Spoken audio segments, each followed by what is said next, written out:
This occurred in my early 20s, around the year 2003, when I worked as a taxi driver. I held this job for several years while completing my education, primarily working the late shift due to its compatibility with my schedule. After dropping off my last passenger one night, I headed home, passing through a new housing development on my route. Though bustling with activity during the day, it was nearly 2 a.m., and the construction site was deserted, with piles of lumber and idle machinery. The neighborhood backed onto a forest, indicating its upper-class status. As I cautiously navigated through the construction site, a sign urged me to slow down for workers, even though it was the middle of the night. Not wanting to risk a ticket, I adhered to the warning. While passing a large dump truck, my headlights revealed the figure of a man. Before I could react, he approached my window, prompting me to quickly lock my doors and raise my windows. The man, appearing to be in his mid-40s, with a clean-cut appearance, wore a flannel shirt, blue jeans, and tennis shoes. Despite his normal attire, he was visibly terrified, tears streaming down his face, and his body trembling. Though his muffled words were unintelligible through my closed windows, I decided to hear him out. Opening my window slightly, he pleaded for me to let him in, offering money. Concerned, I asked if there was someone I could call for him. The man urgently responded that there was no time, claiming that someone was coming after him. Confused, I inquired about what was coming, but he insisted there was no time to explain. Despite my fear, I chose not to let him in and suggested calling the police. As I drove away, I heard his desperate pleas while he ran after my car. Upon reaching the police station, I reported the incident. They advised me to go home, assuring me they would send someone to search for him. The next day, I called to check if he was found, but the police reported no success. Days later, a news report revealed a body found in the forest near where I encountered the man. The victim, as shown in the picture, was the man who begged for my help. The cause of death was cited as an animal attack, but I doubted it, as there were no large animals in that forest, and I distinctly remembered the man saying he was being chased. Struggling with guilt for not aiding a person in need, I found it difficult to accept the official explanation. Questions lingered about who he was running from, why he was being chased, and most frighteningly, whether the threat still existed. Please do not forget to subscribe to the channel, like the video, and activate the notification bell to receive all new updates. I recall those nights vividly, even though it happened more than 12 years ago. I was a teenager, spending time with some friends at my pal's place, engaging in video games and goofing around, typical teenage stuff. As the night progressed, it was time for everyone to head home, and it happened to be my turn to drive. I had borrowed my mom's stylish minivan for the occasion, and what I enjoyed most was the chance to look cool while driving. I sported some trendy shades, even though it was nighttime. I was happy to assist and extend my time with friends. The first three were dropped off without any trouble, and then it was time to reach Alton's house. I knew Alton lived in a secluded area, but I had no idea how distant it was because I had never been there before. We traversed a lengthy, winding gravel road, surrounded by forests on both sides. The darkness was so intense that I could barely make out the road ahead. I drove cautiously, limited by the reach of my headlights, even with the high beams on. After what felt like an extended period, we reached Alton's house, a modest dwelling nestled in the woods. He expressed gratitude, hopped out of the minivan, and I turned around to embark on the long journey back. I felt apprehensive about the return drive, mainly due to the remote and dark surroundings. I ensured to pay close attention to all the turns on the way and to avoid getting lost. I mentally repeated the directions several times, confident I would remember. About halfway back to the main road, something caught my attention, a man standing on the side of the road. Initially, I thought he might be a hitchhiker, which alone would be odd given the sparse traffic at that hour. As I approached, he vanished into the woods. I distinctly remember feeling scared and perplexed. It didn't seem normal. Although there were other houses in the area, they were scattered, making it unusual to encounter someone on foot, especially at night. Upon finally reaching home, I attempted to dismiss the peculiar encounter. I convinced myself that the man was probably a local taking a late-night stroll, although it seemed implausible. It wasn't until the following day that I learned of a dreadful incident. Once again, I was spending time with my friends, recounting what I had witnessed in the woods the previous night. However, the conversation took a grim turn when someone mentioned the disappearance of a resident from a neighboring area, not far from where I had seen the strange man. Anxiety gripped me as they continued discussing the situation, and I couldn't shake the suspicion that what I witnessed was somehow linked to the disappearance. Feeling perturbed, we immediately contacted the police. I reported my presence in the vicinity and the sighting of a peculiar man on the road late at night. The authorities instructed me to come to the station, where I provided a more detailed account of the night's events leading up to the encounter. Despite my curiosity, they deemed the case confidential, and I respected that. In the ensuing days, I couldn't shake off thoughts about the incident, replaying the events in my mind and contemplating if there was anything I could have done differently. However, the reality was that there was little I could have changed. Pursuing the mysterious man through the dark woods in the middle of the night was not a feasible option. The police diligently searched the woods for days, concentrating on the area where I reported seeing the man. Yet, they found nothing, and sadly, Alton's neighbor never returned. Over the years, the memory of the situation faded, and the case seemed to have gone cold. That is until one day, while watching the news, I learned that the missing neighbor's body had been discovered, not in the area where I saw the man, but in a different section of woods more than 50 meters away. Reflecting on that night, I still wonder if the man I encountered on the road was involved, and whether he relocated the body to a different location because he knew I had seen him. The uncertainty persists, but I can't shake the belief that something malevolent occurred on those roads that night.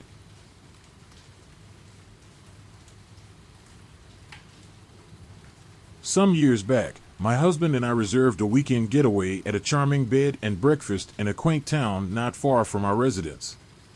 The journey involved a roughly 4-hour drive from our home, traversing some secluded stretches of highway. We decided to take Friday off from work to embark on the trip, leaving at noon with the aim of reaching our destination around 4 p.m. The plan was to have ample time to check in and perhaps explore the town on foot. After driving for an hour or two, we found ourselves on an almost deserted single-lane highway. At one point, I asked my husband to change the music on the car stereo. To our surprise, he noticed that we had no cell service. While not a significant issue, it becomes crucial to the unfolding story. About an hour later, we spotted a car pulled over on the shoulder, roughly 300 to 400 feet ahead. Assuming it was someone experiencing car trouble, given my background as a mechanic, we decided to stop and offer assistance. If it was a simple issue like a flat tire, I could easily get them back on the road. As we approached, we noticed a man standing next to the car, waving at us. He was of average height, with a beard and a worn baseball hat, giving off the vibe of someone who might be familiar with changing a tire. Nonetheless, appearances can be deceiving. I parked my car behind his, and as I got out, my husband stayed in the car. The man walked towards me, and we met halfway between the two vehicles. Upon closer inspection, there were no flat tires, but the hood was popped open. He introduced himself as Robert, and initially, he appeared polite and friendly. Presumably relieved that someone had stopped to help in the absence of cell phone service, we engaged in a brief conversation. After about 30 seconds, during which he thanked me multiple times, he straightforwardly requested a ride to the nearest town to call for assistance. Being a mechanic, I offered to take a look, mentioning that often, it's a simple issue that can be easily resolved, potentially saving a lot of trouble. At this point, his amiable smile transformed into an annoyed frown. He looked at me with a stern expression, but in a sudden shift, he quickly forced the smile back onto his face, saying something like, "I wouldn't want to impose on you like that. A ride to town is all I really need."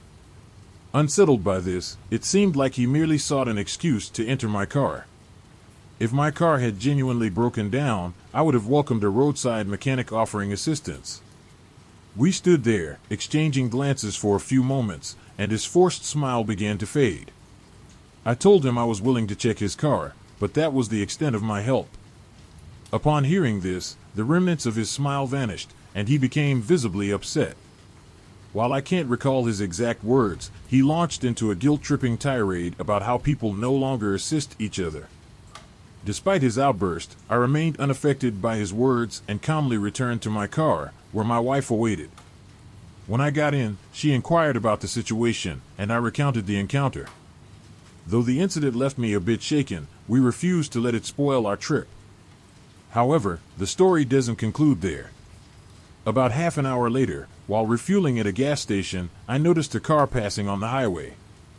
Glancing over, I was astonished to see that it was James, the individual from earlier. Our eyes met briefly until he disappeared around a corner. It dawned on me that my decision not to offer him a ride was the right one. He didn't want me to inspect his car because he knew there was nothing wrong with it. I could only speculate about what might have happened had I allowed him into my car. My wife didn't notice as he drove by, and I chose not to inform her immediately, fearing it might mar our trip. Fortunately, we went on to have a wonderful time, never encountering James again.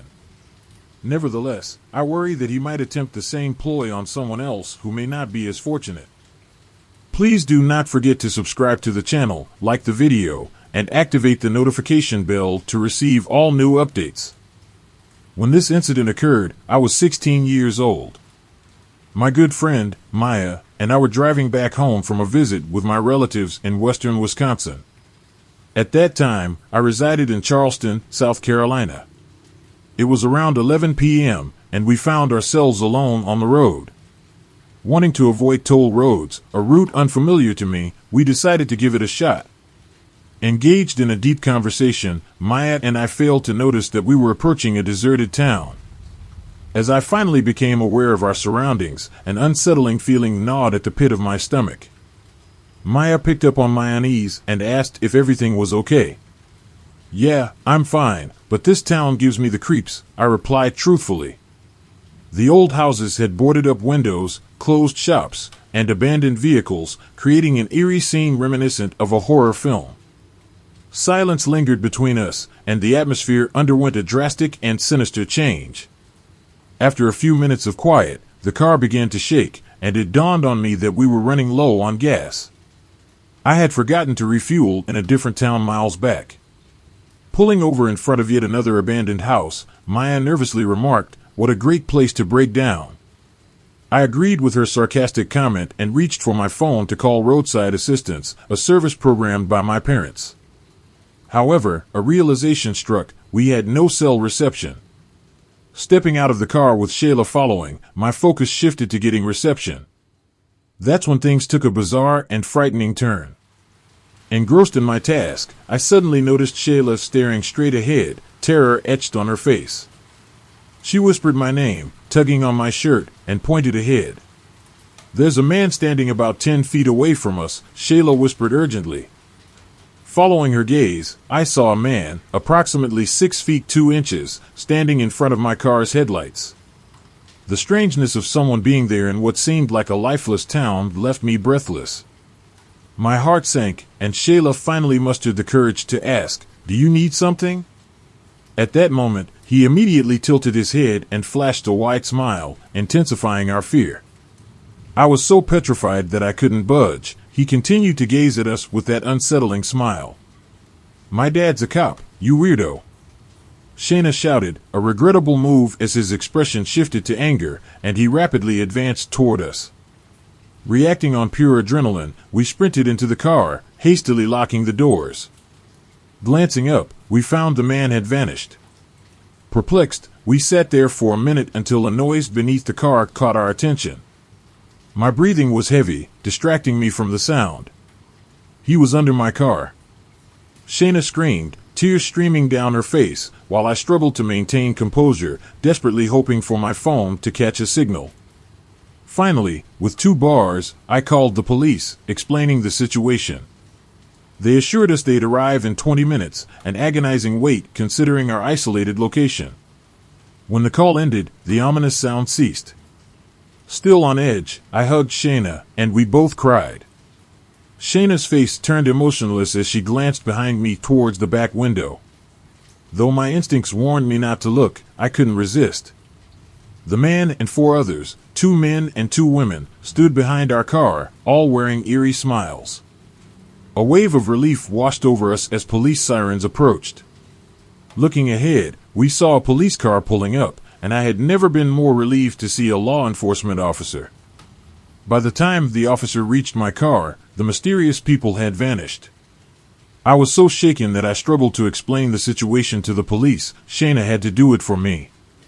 Despite the police's efforts, those individuals were never found, and their origin remained a mystery. I suspected they might have been living in one of the abandoned buildings. I hope they barricade this town someday, and I vowed never to take the back route again.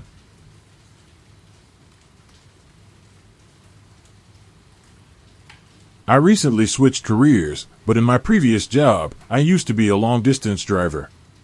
One day, while traversing a desolate route in the heart of the heartland, darkness fell, signaling the end of a tiresome day. The air turned brisk, and the wind whistled through the small opening at the top of my window.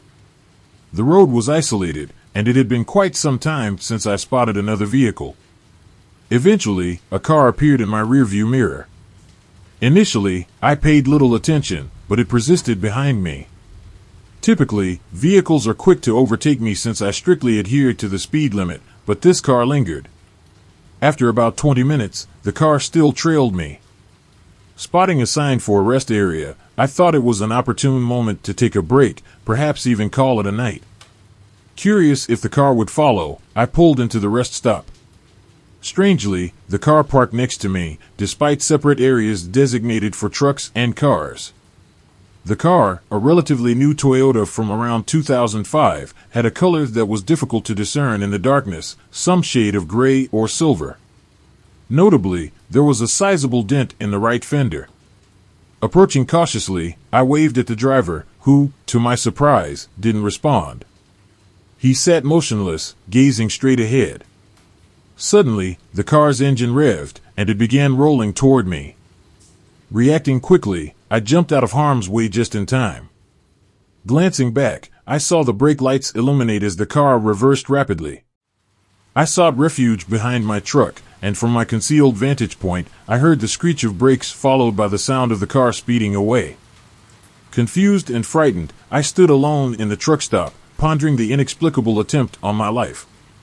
Unsure of the assailant's motives, I decided to contact the police, providing whatever details I could, although the license plate eluded my memory. Unsettled, I opted not to spend the night there, fearing a potential return of the ominous car. Several hours later, with heightened anxiety, I found a suitable place to rest for the night. The following day, every stop for gas or food had me on edge, scanning for any sign of the threatening car. Encountering a traffic jam, a rare occurrence on such highways, usually indicating an accident, I eventually passed the scene to find what seemed to be the same car from the previous night on a flatbed truck alongside another vehicle. The accident appeared serious, but I couldn't locate the mysterious driver. Speculating that he may have caused the crash intentionally, I may never uncover the true motives behind that unsettling encounter.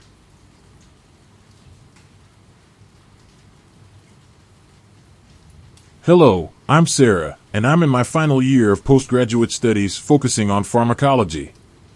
I find that my peak productivity occurs late at night, so I frequently dedicate my evenings to studying at the city library. Typically, I stay there until the library closes, which is midnight on most nights. However, during the last month of each semester, the library extends its hours, allowing students to stay all night. Consequently, it's not unusual for me to remain there until 2 o'clock or 3 o'clock in the morning. The library is a spacious and contemporary 4-story structure, featuring a computer area on the main floor. The upper levels are filled with bookshelves and various study zones. I always strive to find a secluded spot where I can focus without any disturbances. On this particular Thursday night, I was at the library, and to be honest, my productivity was minimal. I had my laptop open, mainly watching YouTube videos.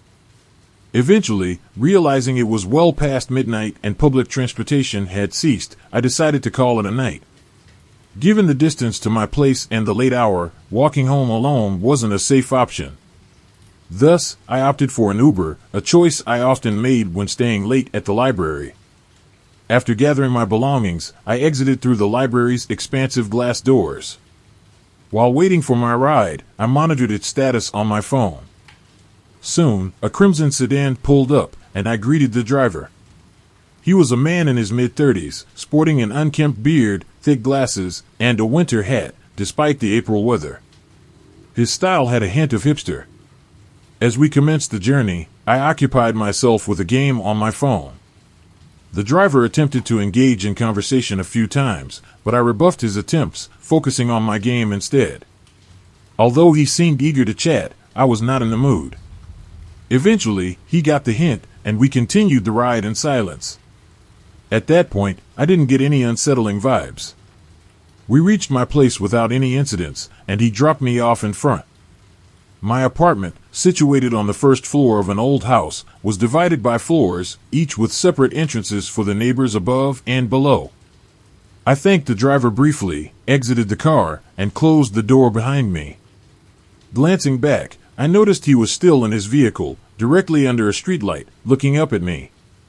The moment our eyes met, he quickly averted his gaze, and I hurriedly closed my door. After shutting the door, I retired to bed and promptly fell asleep. In the following week, I began sensing an unsettling feeling of being observed within my home.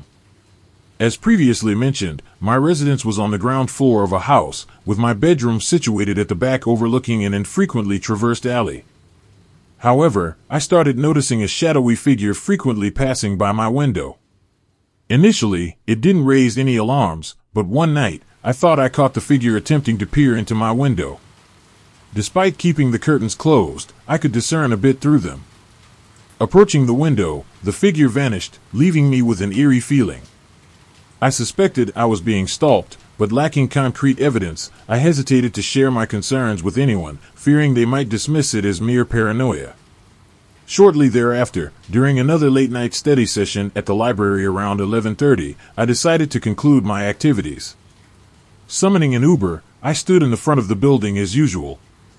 Battling paranoia, I entered an address a block away from my actual residence to conceal my location from the driver. To my surprise, the same red sedan from a previous ride pulled up. I hadn't recalled the driver until that moment. His expression revealed surprise, and an unsettling chill ran down my spine. Despite my discomfort, I opted to take the ride and felt relieved when he dropped me off in front of my assumed destination. Crossing the road, I opened my front door and went to bed. While lying in bed attempting to sleep, a realization struck me. I had input a nearby address as my destination, but the driver had dropped me off directly in front of my place. Puzzled by this, I drifted off to sleep. However, I was abruptly awakened by a banging sound on my window. Startled, I leaped out of bed and moved to the opposite side of the room. A dark shadow behind my curtains caught my attention as the banging persisted, as if someone was attempting to force the window open.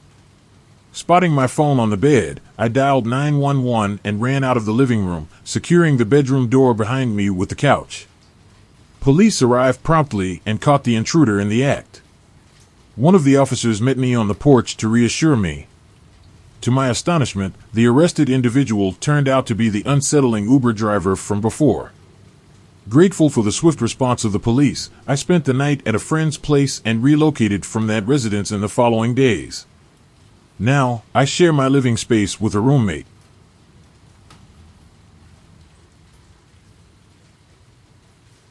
I am employed as a truck driver, and one afternoon in April, my gaze was fixed on the road ahead. In my line of work, I've encountered my fair share of peculiar incidents on the road, but on this particular day, something felt different. The sun hung high in the sky, and the air was laden with humidity. It had been a day or two since I had engaged in a meaningful conversation with anyone, and the pangs of loneliness were becoming increasingly challenging to bear. That's when I spotted her, an unfamiliar face, a young woman with cascading curls.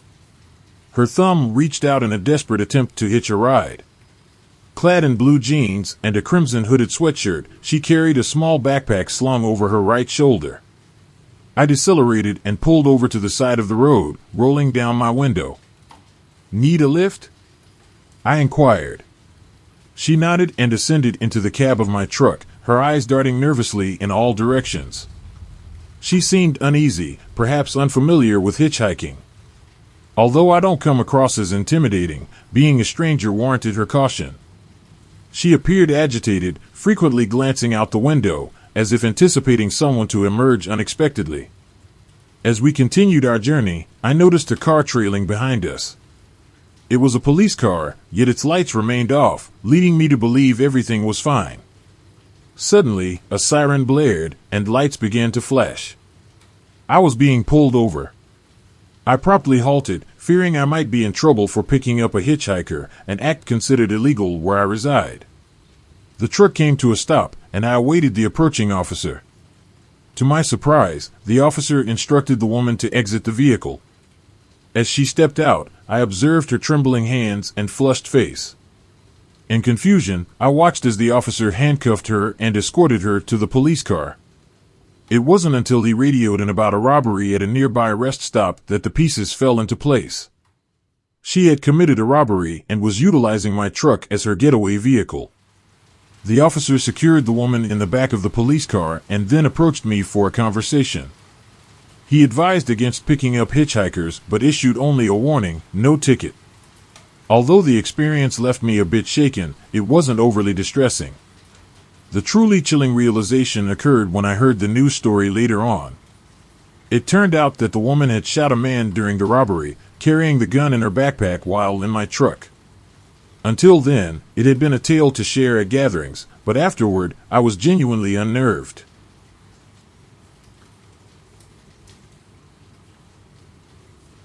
This occurred last year when I was traversing the country solo to visit relatives on the East Coast. I resided in Arizona at the time, and due to my aversion to air travel, I made a conscious effort to avoid it whenever possible. Having embarked on this journey several times before, I appreciated the solitude it afforded me. The road trip spanned 2 full days of driving, prompting overnight stays at various hotels or motels along the route. About 2 hours into my journey, the inevitable need for a restroom break arose. Familiar with a rest area I had frequented in the past, I pulled in. Despite not being far from home, I found myself in a peculiar situation when a large transport truck, distinctly different from those usually found at rest stops, approached me as I walked towards the facility. The truck, a sizable 18-wheeler with a full load, had its engine running, making it challenging to discern the driver's intentions. While I suspected an offer of a ride, it puzzled me as most visitors arrived in personal vehicles. Unsure of how to respond, I opted for a polite smile and nod before walking away. At that moment, I didn't dwell on the encounter and proceeded to use the restroom. Upon exiting, I discovered the truck had departed. I resumed my journey without giving it much thought. Continuing for another few hours, I noticed a white truck in the distance behind me as I glanced through my rearview mirror. Thoughts of the earlier encounter crossed my mind, but the commonality of white trucks dissipated any immediate concern. Despite keeping a watchful eye on my mirror, the truck did not reappear. As the sun began to set, I began searching for a hotel or motel close to the highway. A truck stop on the left side featured a modest motel adjacent to it. While not luxurious, the setting was suitable for the circumstances. The presence of a restaurant added to the convenience of the stop. Appreciating the welcomed amenity due to my hunger after a full day of driving, I parked in the mostly vacant parking lot and proceeded to the front desk. Opting for the most economical accommodation, I then headed to the eatery. Following my meal, I returned to my room, and while walking through the truck section of the parking lot, I noticed a vehicle resembling the one I had encountered earlier. Approaching it, I peered through the window, only to find it unoccupied. Subsequently, I secured my room and retired for the night, falling asleep almost instantly around 9:30 p.m., thoroughly exhausted from the day's journey. Awakening in the dark, I discerned a metallic grinding noise emanating from outside my room. Investigating, I peered through the window to spot a man attempting to tamper with my door. Reacting swiftly, I reached for my phone and dialed 911. The intruder seemed to have heard my conversation with the police, disappearing by the time they arrived. Providing a description of the individual and recounting the earlier incident at the rest stop, I pointed out a nearby security camera. The police revealed an image of the man, confirming it was the same person from before. With the information provided, they successfully tracked down and apprehended the individual. What initially felt like paranoia turned out to be a genuine case of stalking. Grateful for waking up when I did, I reflect daily on the potential severity of the situation had he gained access while I slept.